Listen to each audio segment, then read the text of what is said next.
What's up, guys and gals? Welcome back to the Nerd Castle for the next episode of our Q&A, which I think we are on I think we're on lucky number 7s right now. You know, I always remember that from Final Fantasy VII, like how ridiculously difficult it was to get that stupid bug to work. I don't even know if it was a bug or a feature or even like what to call that, but it took forever. You had to sit there and like let little level 1 guys hit you until your health lined up just perfectly. Oh my god. It was such a nightmare, and every kid I knew had to do it at least one time. It was kind of like getting the tofu adventure or whatever in Resident Evil 2. You just had to run that one down. But welcome back to our Q&A series where you and I hang out for a little while. I'm a little bit under the weather right now, but we're going to mash this out very, very quickly today. Actually, you're going to get the exact same 30 minutes. It might just go a little bit faster, though. There's no way to really tell. Let's lock down some questions. I picked out the ones that I liked for this week. I kind of went through the list. Make sure you leave me your questions, because I noticed on our last video we didn't get quite as many. Like, there was about half as many as always, and I went back and I watched the video and I think I failed to shout it out properly. So anyways, make sure you leave me more questions if you want there to be another video next week, because if I don't get enough questions, I'll either talk about nothing or I'll just be like, and I'll get all sad and cry myself to sleep and not do a Q&A. So I don't want to do that. This is like my favorite thing of the week, so let's get it done. James Rye asks, will you do another session of Battle Brothers since they had their huge Goblin update recently? You know, I talked to the developers about 2 weeks ago. I think they watch the channel from time to time, and they emailed me about the Goblin update. I don't think I'm going to do coverage of it just yet. What I told them is essentially we're very, very full up on the channel right now. We have a lot of things going, and September is a really, really busy month. I want to wait, though, until there's enough content to really get moving with that game. And as of right now, I haven't played it in a while, so I don't know. But as of right now, there's no plans to play the game just yet, but I am planning on doing a second series of it, just like I'm planning on doing kind of like the Bannerlord series. I had thought briefly about maybe doing like a, I don't know, some kind of like a Clash of Kings playthrough of Mount & Blade. I'm not really sure. There are some things that I just like to habitually revisit every now and again, and Battle Brothers is one of those games that I would love to get down on one more time. I just want to wait until there's a lot of stuff to bite into so that I don't have to break it off after like 10 episodes like I did last time. Corey Dixon asks, you seem like the kind of guy who has done some sort of skating in your life, be it BMX, skateboarding, rollerblading. I'm just curious if you have. So the answer to that would be yes. There's a second half to the question, but it was only if my answer was no. I started out aggressive inlining when I was pretty young, probably 11 or 12 years old when I got my first pair of K2s. And I started getting really, really, really into sort of just like, I didn't do a lot of skate park sort of like vertical stuff. Most of it was just street skate. I did a lot of grinding though. Grinding was the thing I worked on nonstop, royales and farfanugans and all that kind of crazy stuff. Did that for 4 years, 3 or 4 years. Did it a lot, in fact. I could do, you know, 720, all kinds of random stuff off ramps and things of that nature. Got pretty good at it. Wrecked myself up pretty good a couple times, though. And then I started skateboarding after that because I just got interested in it. And when I got skateboarding, my ground game was good. I was pretty good at kick flips and heel flips and all that kind of stuff. But at the same time, my grind game was really, really weak. Like, I had a friend that got sponsored, and I was super jealous about it. In retrospect, I shouldn't have been. But, you know, when you're 15, you kind of lack the maturity and to be able to, like, deal with the fact that other people got stuff that you wanted and you just weren't at that level. But in retrospect, I was pretty decent. My ground game was good. My old school game was good. It was just grinding that really sort of killed me. I couldn't grind with a damn on a skateboard. But yeah, aggressive inline and skateboarding I did a lot, probably 4 or 5 years of each before I finally hung it up once I started to get old and the injuries stopped healing. The Gamer8324 asks, I think this is a question that's crossed all of our minds. Just how many games do you own? I own 621 on Steam alone. 621 on Steam. I think I have about, and most of those, the thing you have to realize though is that I didn't buy a lot of those. Back before I started LPing or whatever, I gotta shift around right now because I feel awkward. Back before I started LPing, I think I had not that many games actually, probably only like a 80 or 100. I was a big Steam user from the moment I discovered Steam. Discovered Steam, I really, really, really liked their service, and I just started using it exclusively because what happened is I ended up running out of space for games on my Gamebox shelf. Like, I have so many random games laying around, and most of them I've never even played. Like, I think like 40% of everything on my Steam account hasn't been played. It's because developers send me stuff, and I just activate it real quick, and I'll play it for like 35 minutes, and I'll be like, this doesn't fit the channel, this does fix the... It's kind of just like one of those things where I probably, out of every 15 games I get sent, maybe 2 of them I think are about ready for a series, and then the other ones are either not ready, they don't fit the tempo and kind of like the branding of the channel and things like that. As far as 360 games, I think I have probably, well, on the bookshelf back there, I probably have about 70 box copies of games, so you can add that to the 621. I probably have about 50 or 60 Sega Genesis games.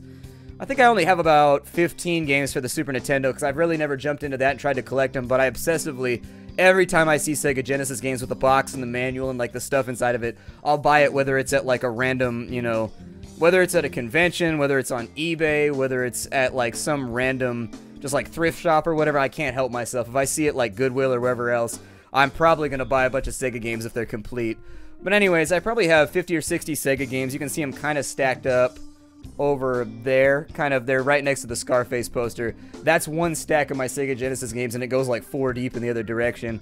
And then the counter that you see down underneath it has all of my PC games. So I have a lot of games. I'd say I probably crest over 800 or 900 games, and I've collected them my whole life. That's the thing. So don't think that, like, some of these games in my Genesis collection I've had since I was super, like, since the 80s. Like, no joke, some of my games are in perfect condition and they're back from like the 80s and whatnot. So this has been, I've never traded in any of my games to a GameStop. I've never sold them to anybody. I was super obsessive when I was a kid about keeping everything pristine. And so I still have the majority of my collection. I've got probably 20 or 30 games for my TurboGrafx. It just goes on and on. Like, I've been starting to collect 3DS games too because I do like my 3DS. I thought that I wouldn't because I'm not a big fan of Nintendo stuff, but I love my 3DS. Nintendo still knows how to kill it in the handheld realm. They really sincerely do.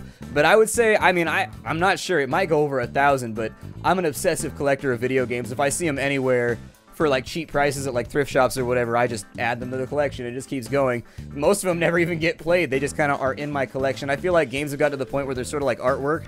Like somebody needs to curate and collect them, and I've taken that upon myself to do so. So there are quite a few, just 621 on Steam alone, so I don't even know if I counted everything else.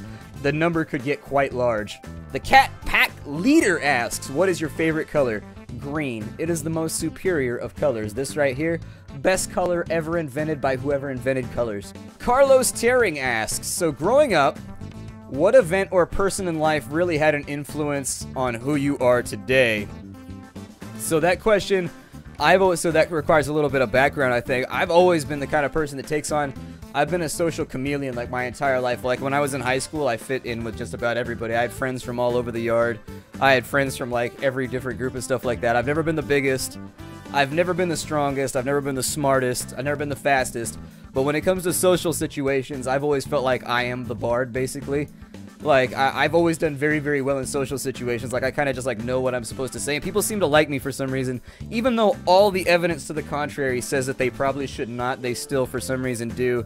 And so, I forgot where I was going with this. But anyways, as a social chameleon, the thing is, you learn when you're in a group, part of fitting in with anybody means that you can rapidly sort of like analyze a situation and acquire the credentials for whatever social group you're trying to be a part of. You can lock in on the most important aspects of whatever group it is and then just do your best to sort of polish up that facet of your personality. And so being a social chameleon like that, I've never had trouble with people, but the problem is people tend to rub off on me. I tend to take on the attributes of whatever group I hang out with the most at the time. That's always been a personal flaw of mine, is that I sort of just like am porous in that way. I sort of absorb what other people around me put out, and that has been mostly to the detriment. Honestly, it took me a long time to get to the point where I can hang out with people without becoming like those people, and like, they can do them and I can do me, and it took me a long time to realize that that's okay. You don't need to fit in with everybody, and I would say that that's probably been one of the biggest problems I had up until the age of like 24 and 25, is just like, when I'm in a group, I take on their characteristics, and I sort of lacked my own personality for a very, very long time. Like, I think I did, but I would augment my personality with whatever I thought would make me the most popular, make me the most friends, or whatever else. And so I would say that all people, given the fact that I was predisposed in that way, I would think that all people that I was around sort of had a negative effect on me, because throughout my life, I neglected my own personality and just sort of adopted other people's in order to fit in wherever I needed to fit in at the time, or get the promotion that I needed to get at the time. And I think that was to the greater detriment, considering some of the groups that I chose to hang out with. And so, a little bit of retrospective thought there, I guess. Good question. I like that one. It's beefy. Matt Bonetti asks, hey, I recall you mentioning how great beef jerky is in a few of your survival game. It is the best, isn't it, though? Beef jerky is fantastic. Whether it's like fresh or like packaged or whatever, oh, it's so good. Have you ever made your own homemade jerky? If not, I highly recommend getting a dehydrator and trying it. I haven't made it myself, but I've had it from other people who made theirs. When I was growing up, I always talk about that Finnish family that was like best friends with my family. There was a Finnish family I grew up around. My best friend was their son, and my dad and my mom were friends with the wife and husband from that family. He's a big hunter. The dad in that family, avid hunter, and I think he made beef jerky one time. He's made it a couple times, actually. He made it out of a cow that he bought at a state fair or something like that, and then he also made it out of elk one time. And so I have had fresh beef jerky. It's quite good. It is exquisite, but beef jerky, I think, should have its own food group like there's everything else. And then I think waffles should have its own food group, because waffles are just like sort of a thing of their own. And then I think beef jerky should also have its own category, just so that we can properly get that into people's diets. John Tanasov, why didn't you go into a more immersive career in geology? Ooh, that's a sharp one right there. So I didn't go into geology. When I got out of college, there were options, like there were jobs, and I had the benefit of knowing a lot of the other graduates from previous classes. I had the benefit of knowing them and staying in contact with them. And sort of, they took some of those jobs straight out of college, and, you know, the jobs pay really well, and on paper, the jobs look fantastic. They're at gold mines, and silver mines, and copper mines, or you're working for BP, or, you know, Dutch Shell, or whoever else. But these tend to be very weird jobs that aren't really in line with having a family, or, like, having girlfriends and things like that. You travel a lot, you see a lot of things, but you're unable to really put down roots. And by the time I got out of college, so there's two things here. That's the first problem. And then the second problem is when you get out of college, the first job you're going to have, like in any field, is going to be paying dues. It's a shit job that nobody else wants, regardless of how much you get paid for it. A lot of the entry-level jobs that you get out of college are sort of just like treading water until you've paid your dues and done a couple years so that you can get the job you actually want. And so there were job offers being a mud logger, which I've talked about in some of my videos. Very, very boring, shitty job where you live on company property out in the middle of nowhere in a company town where everybody works for the company, and there's only like 130 people in this little company town. The company owns all the stores and stuff that are in there. There were jobs in gold mines where you spend, you know, 40 hours a week underground just sort of doing random stuff like that, and they all paid well.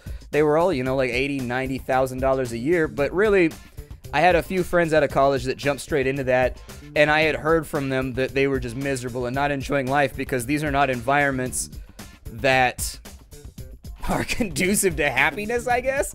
I don't even know how else to say it. It's a job that pays a lot of money, but you're in a place that's like hours and hours and hours from the nearest town, out in the middle of nowhere. The only people around you are your coworkers, 24 hours a day, and you're isolated until you finish that contract for 4 or 5 years. And then, yeah, you'll have the credential to get a different job. But at the point I got out of college, it seemed like YouTube was picking up and I was able to pay my bills that way. And gaming has been the love of my life since I was 3 years old. I mean, my parents got a Nintendo when I was very, very little. And from a young age, I spent all my time playing Nintendo. And that's just, gaming has been such a huge part of my life that I figured that if I had the opportunity to be somebody on YouTube or to play video games for a living, why not take it for a few years as kind of like a fun thing to look back on? I doubt this is going to last 40 years or whatever. I doubt that I'm ever going to retire from YouTube with like a 401k or whatever. But if you could have a cool job for a while that pays decently and does better than a retail job or like a management job at Best Buy, and you get to play video games all day, every day, and sort of just like meet people from all over the world and make a lot of interesting contacts, why not do it? It's kind of an interesting way to live life, and it's a story to tell the grandkids, I guess. So I suppose that would be the roundabout and sort of, I don't know, inaccurate way that I would answer your question. It's kind of a shit answer, but it's the best I've got. Daiki Shiogiri asks, have you been living in California your whole life? Yep, born and raised, been here my entire life in the Bay Area. In fact, I've lived only in like 4 or 5 towns, all in the Bay Area. And I grew up in like humble means. We didn't travel or like take vacations or anything like that. And so honestly, most of the time if we took a vacation, it was something like camping, like 2 or 3 hours away from our house. Maybe we go to like Dillon Beach, or maybe we go out to the Redwoods or something like that and we camp for a while. But by and large, my family didn't vacation very often.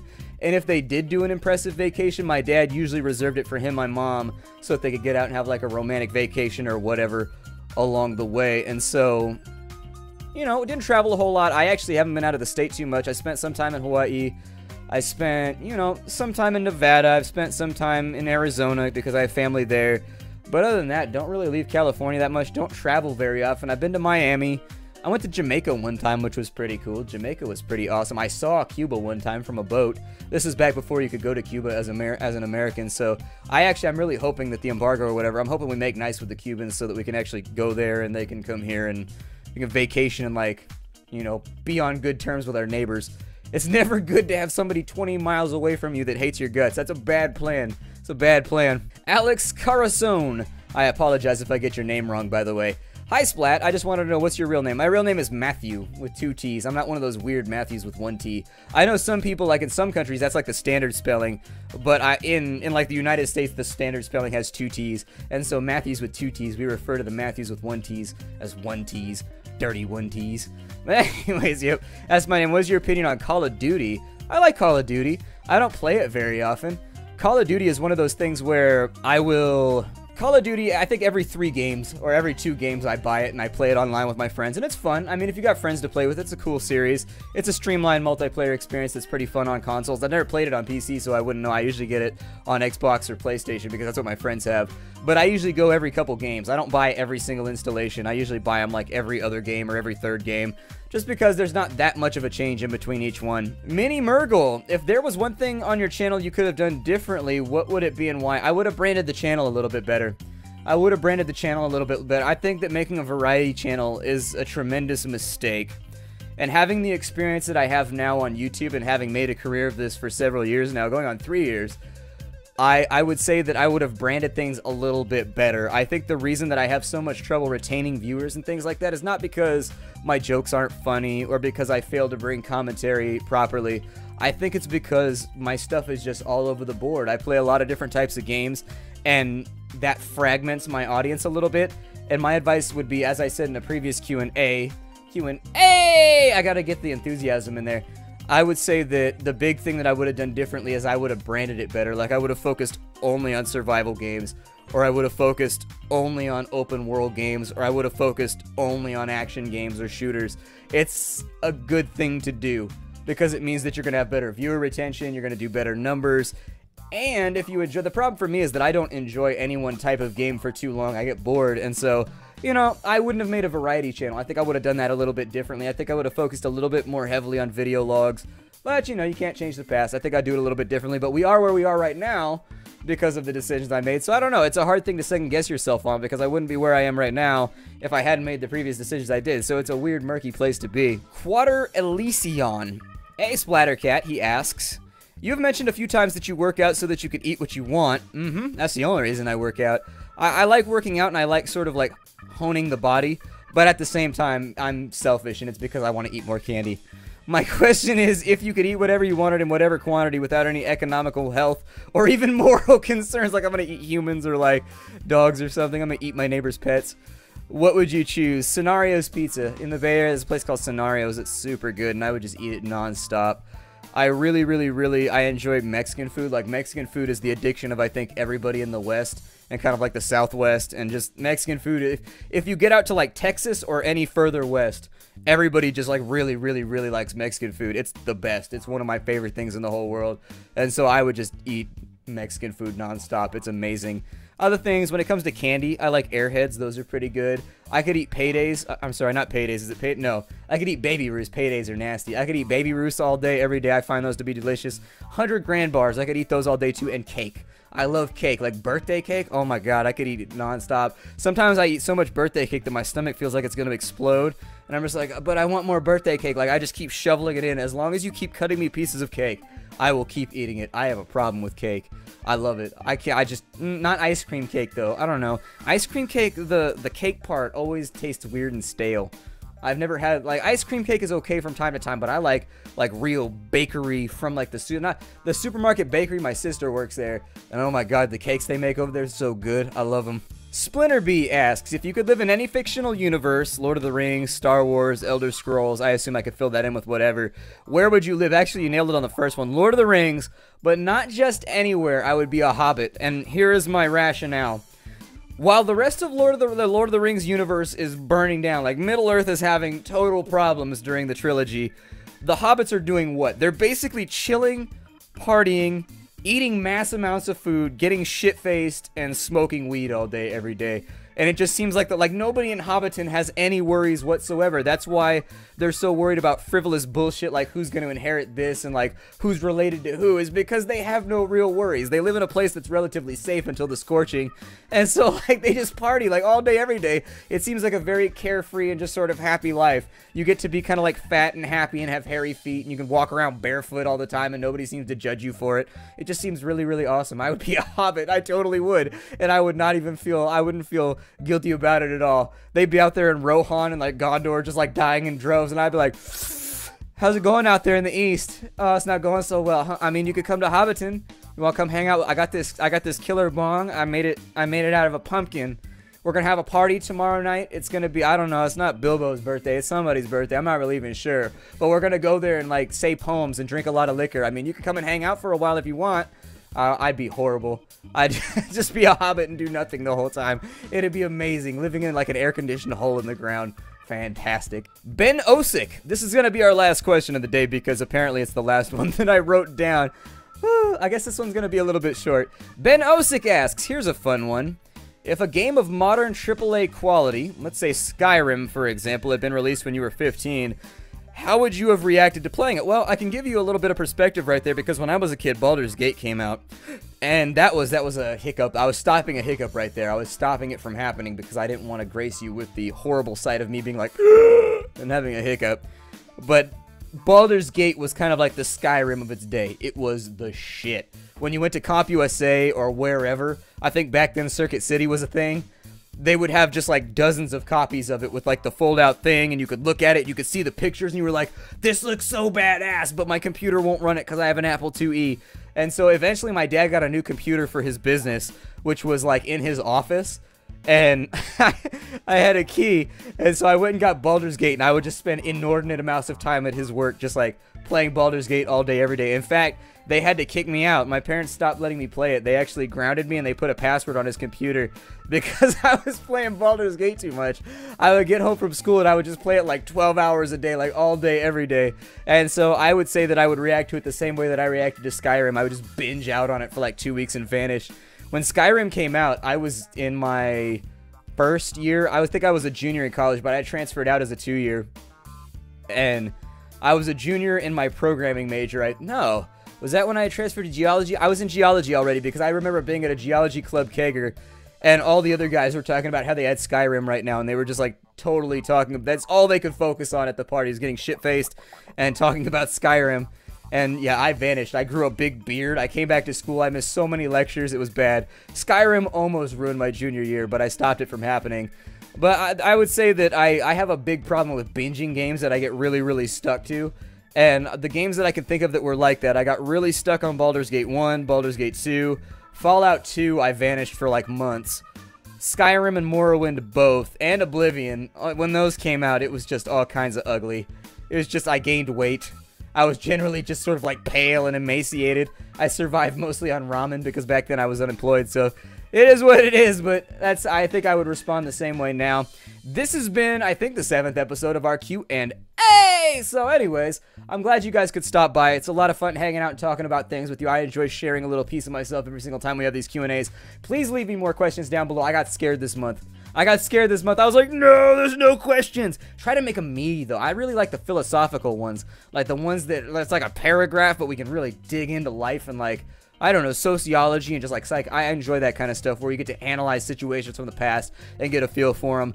At the end of these videos, I always say that if you want to support the channel, you should check out the Patreon. It's down below. You can donate monthly to help keep me in business and keep me from like starving to death. It's not going to happen anytime soon, but it's a very, very nice thing to do. I never plug it anywhere else, so I figure I'll drop it down there. In addition, if you wanted to send me a line, all the information is down below so that you can send me fan mail. I have started accumulating. I have the fan mail video recorded for the last month or so. It's going up sometime soon, I promise. It's just taking me forever. In between last week, my entire studio crashed. And so basically, I had like 5 days where I couldn't get anything done, and so I'm a little bit behind right now. So anyways, if you want to send me fan mail, I will put it in a video, and we will talk about your fan mail. Leave me your questions down below. If I didn't get your question, as always, ask it again down below, and I will do my best to try and make sure that I get it. I promise. There was one about cats, and if I could ask them their thoughts, I forgot about it. I'll get you next week. I promise. I promise I will get your question next week. I just remembered at the end of the video. Hi to everybody, and I will see you all later. Thanks for stopping by.